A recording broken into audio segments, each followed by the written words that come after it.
Assalamualaikum. Perkenalkan, saya Rozanatul Mutiah, mahasiswi program studi akuntansi semester 6 Universitas Muhammadiyah Riau.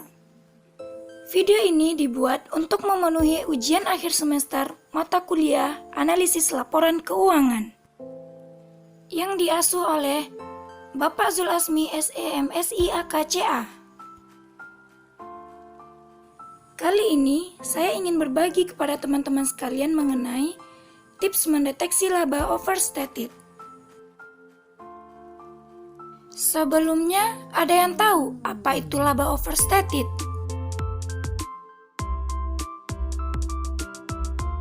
Laba overstated adalah laba yang dilebih-lebihkan.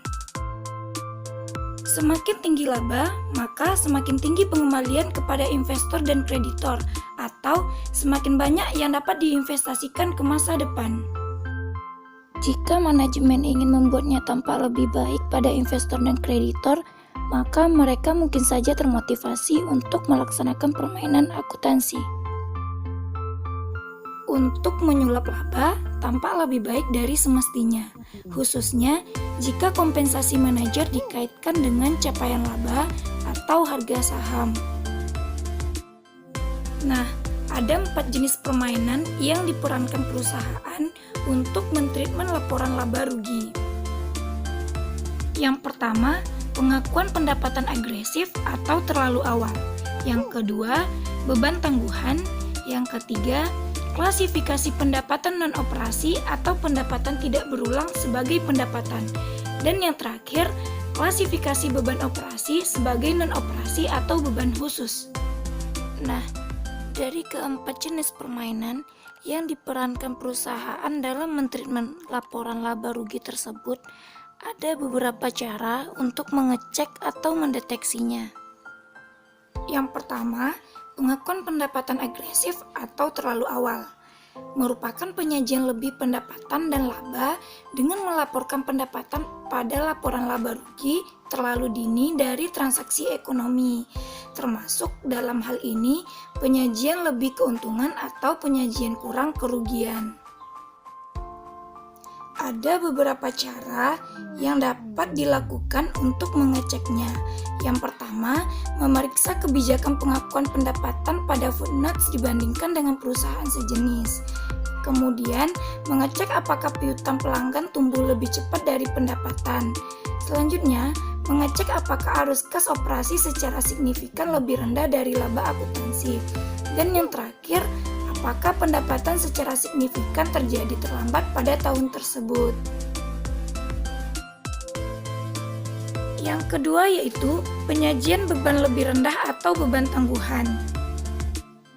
Metode ini menyajikan beban lebih rendah atau kerugian dengan menghindari pelaporannya bersama-sama atau menangguhkannya ke periode berikutnya.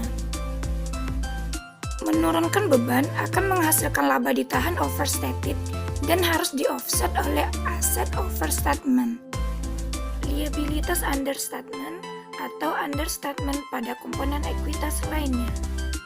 Beberapa cara untuk mengeceknya adalah mengecek yang pertama, apakah periode depresiasi atau amortisasi perusahaan lebih lama dari perusahaan sejenis. Kemudian, apakah ada beban tangguhan sebagai aset pada neraca selain pajak tangguhan.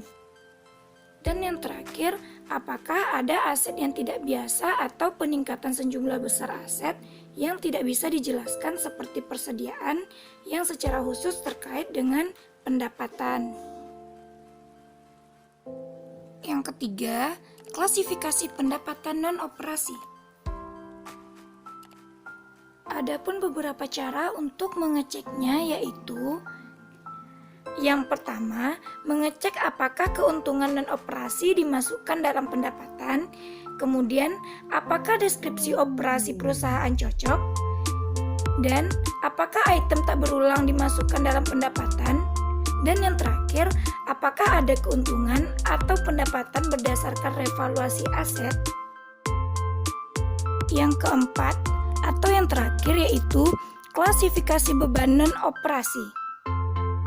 Beberapa cara untuk mengeceknya yaitu yang pertama, apakah ada beban atau kerugian disajikan sebagai daftar khusus atau luar biasa atau yang tidak berulang di bawah laporan laba rugi?